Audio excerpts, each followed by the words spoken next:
Hey guys, welcome back to the wood shop. Today here at Roadrunners Woodworks, we're going to be installing the new MDF hybrid table on my Sainsmart 6060. Check it out. Alright, so we're going to do a little unboxing here. Full disclosure, Sainsmart sent me this to test out to see how I liked it, to do a quick little unboxing video and a quick assembly. So now we got the box opened up here. We see what we've got. We've got our instructions here. We've got our T-nuts with other bolts, hex keys, and everything we need for that. Get this out of the way. Open it up here. Very well packaged. I can say if you guys haven't ordered anything from Sainsmart, do that. Their shipping is phenomenal. Plus the way I think it's packaged is great and awesome. So we'll get these all pulled out here and laid out, and we'll go through the instructions.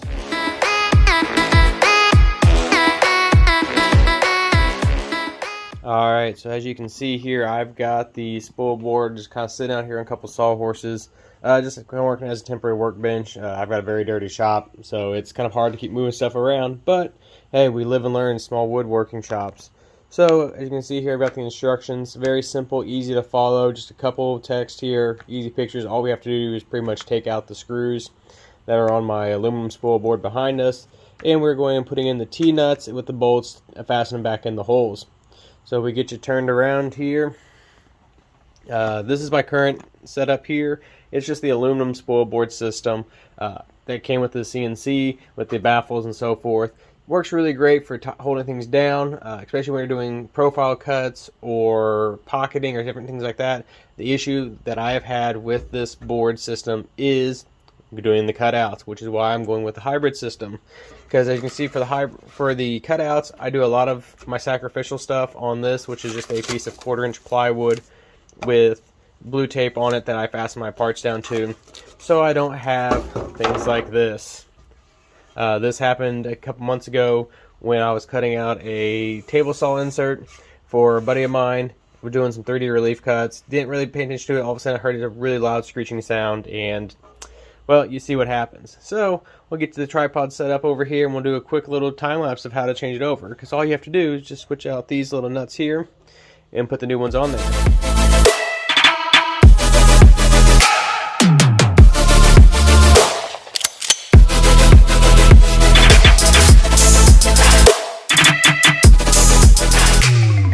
Alrighty, you can see I've got the old aluminum Spoilboard off now. Pretty easy to take off. You can see there's quite a bit of dust here. I don't have my dust collection set up quite just yet for this new router head, so I'm working on that. That'll be a future video kind of going through maybe real quick. If you guys want to see that, hit the like and subscribe button, check out more. It lets me know and lets YouTube know that, hey, this is the content you want to see. So going back through here, like I said, there's a lot of dust and debris. I'll get that vacuumed up. Pretty easy. Like I said, just taking out the screws here on the aluminum Spoilboard.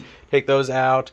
We'll go through and vacuum everything up. While I have everything apart here, I'll go ahead and put some white lithium grease on these lead screws just to help do a little preventive maintenance, because few minutes now saves on hundreds of dollars down the road when something breaks and you're in the middle of a job.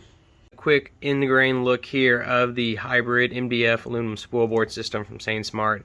It's really cool how it all tongue grooves together. That way you're not trying to mess with everything. You just lay it down. It latches into each other. It almost has like a magnetic feel, even though it's not. That's how great the lineup and tongue groove is on it. What's really cool is the holes are already drilled here for you. So all you have to do is use, if your expansion kit that you bought from Sainsmart is already drilled and tapped, which it should be, you just use your M5x16 bolts here. Goes right in, goes in the tapped holes, boom, bang, you're easy done. In and out, 20-25 minutes is all it takes to replace this at worst. If your system does not, because you've either used your own aluminum extrusion or you use another kit, they do provide the M5 T-nuts and the M5x8 bolts here to go ahead and use that in the rail system. So without further ado, let's go ahead and let's get you thrown back up and let's get this put back on. Give it to me like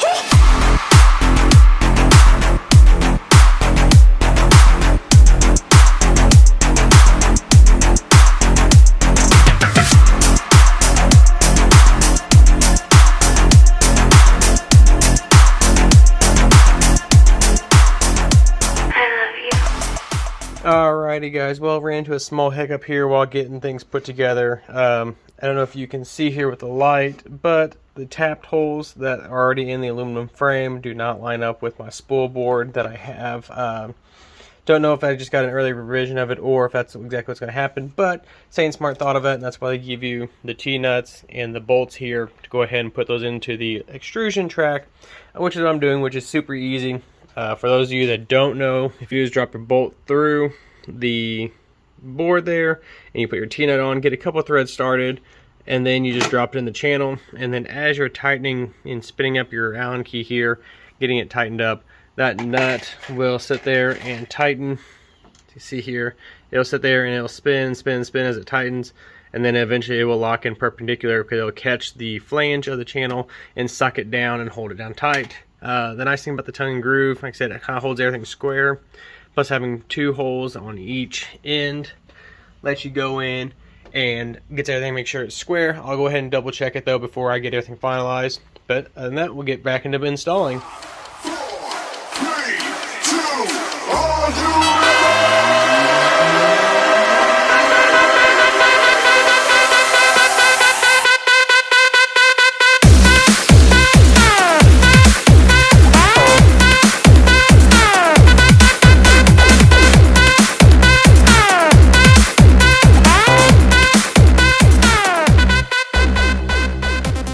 Alright everybody, well that's it. All you left to do is to flatten it with a surfacing bit, which I haven't done just yet. It's always highly recommend that you go ahead and do a surfacing pass on it.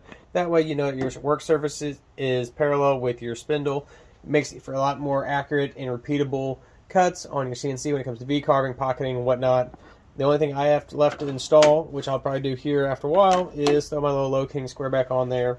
This one I had a buddy of mine 3D print for me. I designed it up. Has a little bit of bevels there to keep dust out. All you do is put a couple T-nuts in for the vertical slot, and then you put one down here in the horizontal slot. And you can adjust it as needed, but it's always a really great thing to have if you do not have one for your CNC. I highly recommend checking out Etsy. There are several shops on there. You can make them yourself with a CNC or by just using some scrap wood around. Make sure they're perfectly flat and square. Just bolt them down, and now you've got a good, repeatable, accurate 0 point for batch jobs, for various other things as well. Wraps up today's video. Got this all installed now. We're doing great.